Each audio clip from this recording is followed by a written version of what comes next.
সুপ্রভাত। হর হর মহাদেব। ওম নমঃ শিবায়, ওম নমঃ শিবায়। আশা করি তোমরা সবাই খুব ভালো আছো মহাদেবের কৃপাতে। শ্রাবণ মাস শুরু হচ্ছে আজ, আর বেশি দিন বাকি নেই শ্রাবণ মাস শুরু হতে। অমরনাথ যাত্রা তো শুরু হতে চলেছে। গত বছর আমি অমরনাথ গেছিলাম। তো এই গ্রুপে বা যারা যারা যাচ্ছ অমরনাথ এই বছর, তাদের সবার জন্য অসংখ্য শুভেচ্ছা রইল মন থেকে, ভেতর থেকে অনেক আশীর্বাদ। তোমাদের সকলের যাত্রা শুভ হোক, তোমরা বাবার দর্শন খুব ভালোভাবে পাও। প্রথমত দেখো, কি বলবো, এটা বাহ্যিক যাত্রা না, এটা আন্তরিক যাত্রা।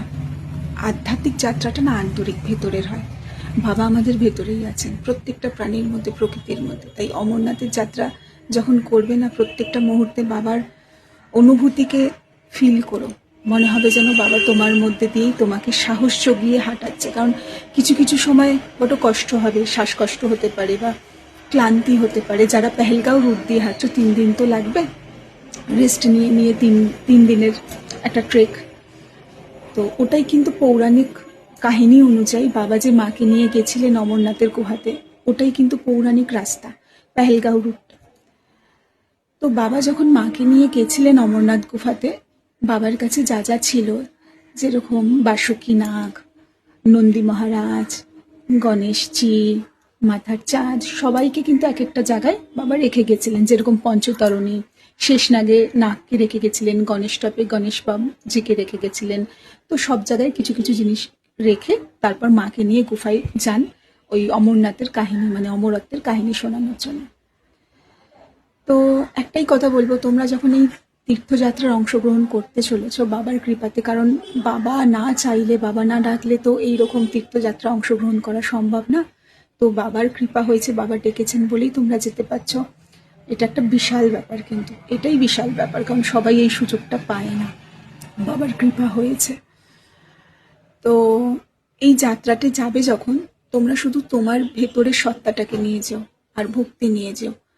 তোমরা এটা ভেবো না যে আমাদের বাড়িতে ফিরে আবার আসবো, অনেক দায়িত্ব আছে বা এই দায়িত্বগুলো করে যাব। যখন বেরোবে না, জাস্ট ফ্রি মাইন্ডে বেরো, শুধু তুমি তোমাকে নিয়ে বেরো। কারণ যে কটা দিন হাঁটবে বা যে কটা দিন ওখানে থাকবে, ওই মুহূর্তে শুধু ওইখানেই থেকো, লিভ ইন প্রেজেন্ট। দায়িত্ব কর্তব্য আমরা পালন করেই আসছি, এবং সেই জন্যই হয়তো ভগবান আমাদের কিছু কিছু সময় সুযোগ দেন, তার কাছে ডেকে নেন, তার যাত্রায় অংশগ্রহণ করানোর সুযোগ দেন। সেই সময়টা অন্য কিছু আর ভেবো না, শুধু তাকে নিয়ে ভেবো। ওইখানে হাঁটতে হাঁটতে যখন দেখবে প্রত্যেকটা মুহূর্তে কেউ খালি পায়ে হাঁটছে, তুমি হয়তো জুতো পরে হাঁটছো, কাউকে দেখবে খালি পায়ে হাঁটতে, কাউকে দেখবে পা নেই তারপরও লাঠির সাহায্যে সে হাঁটছে। এই যে কি ভক্তি, কি ডিভোশন, কি ভক্তি রসের মধ্যে ডুবে যাওয়া, তা বলে বোঝাতে পারবো না। আর কাশ্মীরের প্রাকৃতিক সৌন্দর্য তো আমরা সবাই জানি, কাশ্মীরকে জান্নাত বলা হয়। তো অমরনাথের যাত্রাটা তো কাশ্মীরেই।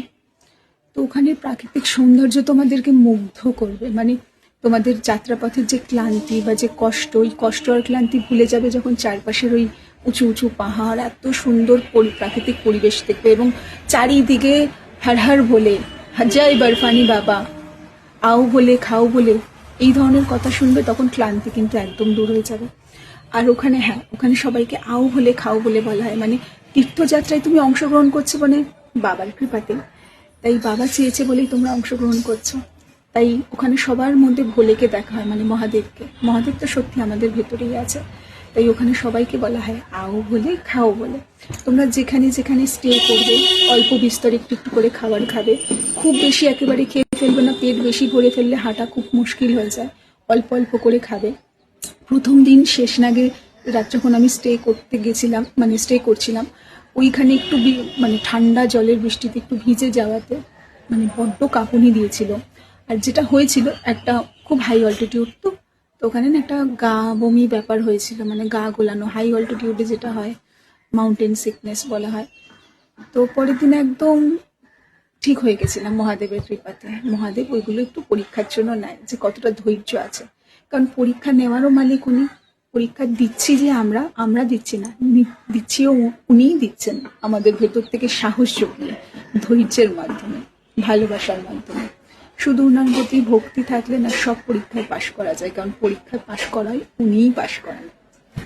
তাই বলবো তোমাদের সবার অমরনাথের যাত্রা খুব শুভ হোক, ভালো হোক, আর উইদাউট এনি এক্সপেকটেশন বেরোবে। কোনো এক্সপেকটেশন নিয়ে না যে আমি বরফের শিবলিঙ্গ দর্শন করব, কত বড় দর্শন করব, কত ছোট। দেখো, বরফের শিবলিঙ্গটা হচ্ছে প্রাকৃতিক উপায়, যেরকম বরফ জমাট বা বেটে একটা শিবলিঙ্গ রূপে হয়, এবং যখন বৃষ্টি হয় বৃষ্টির মাধ্যমে বরফটা আস্তে আস্তে গলতে থাকে।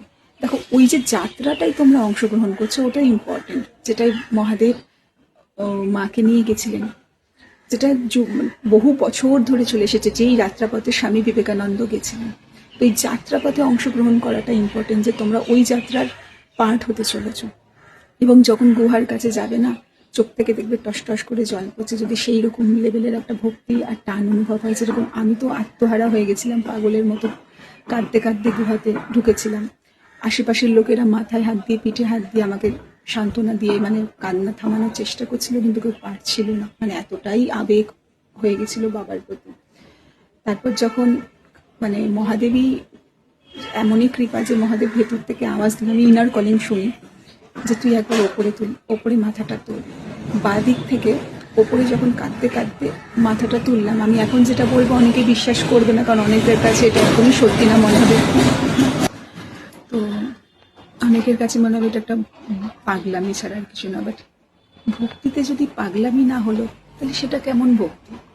আর সত্যি ভক্তি রসে ডুবে থাকার মতো নেশা আর কিছু জগতে হয় না। তো যখন ভেতর থেকে ইনার কলিং আসলো তুই মাথাটা তোল, যখন চোখে অজস্র অশ্রুধারা নিয়ে, ভক্তির অশ্রুধারা নিয়ে যখন মাথাটা তুললাম, বাঁ দিকে উঁচু এক পর্বত শৃঙ্গের উপরে যখন চোখ পড়লো, যখন আমি মনে হলো যেন সাক্ষাৎকার আমি মহাদেবকে দেখতে পাচ্ছি, মানে সাক্ষাৎকার তিনি যেন স্বয়ং দর্শন দিয়েছে, ত্রিশূল হাতে নিয়ে বসে থাকার একটা নিদর্শন আমি পেয়েছি, এবং মন প্রাণ ভরে গেছে। তখন যেন আরো আবেগ হয়ে চোখ থেকে জল পড়ছিল। মানে এই সব জিনিস না অতটা ভাষায় প্রকাশ করা যায় না, তবু ছোট্ট একটু বললাম। তাই বলবো ওই মুহূর্তগুলোকে তোমরা অনুভব করো, প্রত্যেকটা মুহূর্তে হাঁটা, প্রাকৃতিক পরিবেশ, চারিদিকে ভোলেনাথের যে আহ্বান, যে গান, যে আনন্দ, উচ্ছ্বাস, ভক্তি, এইগুলোকে অনুভব করো। প্রত্যেকটা মুহূর্তে হাঁটার সময় ফিল করবে ভেতর থেকে যে তুমি একা হাঁটছো না, তোমার সাথে মহাদেবও হাঁটছে। প্রত্যেকটা তীর্থযাত্রীদের সাথে মহাদেব নিজেই হাঁটে, নিজেই অংশগ্রহণ করে, তাদেরকে সাহস দেয়, তাদেরকে শক্তি দেয়, তাদেরকে গ্রহণশীলতা দেয়। নিজের মধ্যে মহাদেবকে অনুভব করো, দেখবে চোখ থেকে অজস্র অশ্রুধারা বইবে। সেই অশ্রুধারা কিন্তু অশ্রুধারা না, সেটা একটা আশীর্বাদ। ভক্তিতে যখন তুমি ডুবে যাও না, তখন সেই ভগবান তোমার ভেতর থেকে ভক্তির অশ্রুধারা আশীর্বাদ রূপে বার করেন। অনেক কৃপা যেটা, সেটা আমার হয়েছিল। তাই বলবো, বরফের শিবলিঙ্গ দেখতে পাও বা নাম নাও না পাও, ওটাতে কোনো আফসোস নেই, কিন্তু ওই যে যাত্রাটায় তুমি অংশগ্রহণ করলে, কারণ তুমি হয়তো শারীরিকভাবে যাত্রা করবে, কিন্তু যাত্রাটা আন্তরিক। স্পিরিচুয়াল জার্নি না আন্তরিক হয়, ইন্টারনাল। আমাদের স্পিরিচুয়ালিটিটা ইন্টারনাল, নট এক্সটার্নাল। শরীরটা হচ্ছে একটা মাধ্যম, যে শরীরের মাধ্যমে আমরা হাঁটবো, কিন্তু শক্তিটা ভেতর থেকে আসে, শক্তি, সাহস, মনোবল, ভক্তি। সেটা না হলে কি আমরা হাঁটতে পারি বলো? কখনোই পারবো না। তাই ইন্টারনাল, সবই ইন্টারনাল। ওই ফিলিংসটা নিয়ে যেও, বাদ বাকি যে যতটা পারবে দর্শন হবে, যার ভাগ্যে যতটা বরাদ্দ ততটাই হবে, তাই না? দেখো, এই যাত্রাটা কিন্তু 1 মাস ধরে হয়। 1 মাস কি আর বরফের শিবলিঙ্গ থাকে? কিন্তু বহু লাখ লাখ দর্শনার্থীরা কেন যাচ্ছে? তারা কিন্তু বরফের শিবলিঙ্গ দর্শন করবে বলে যেত, তারা সারা মাস ধরে যেত না, কারণ ওই শিবলিঙ্গটা 1 সপ্তাহ কিছু দিনই থাকে, তারপর ওটা জলে মানে গলে যায়।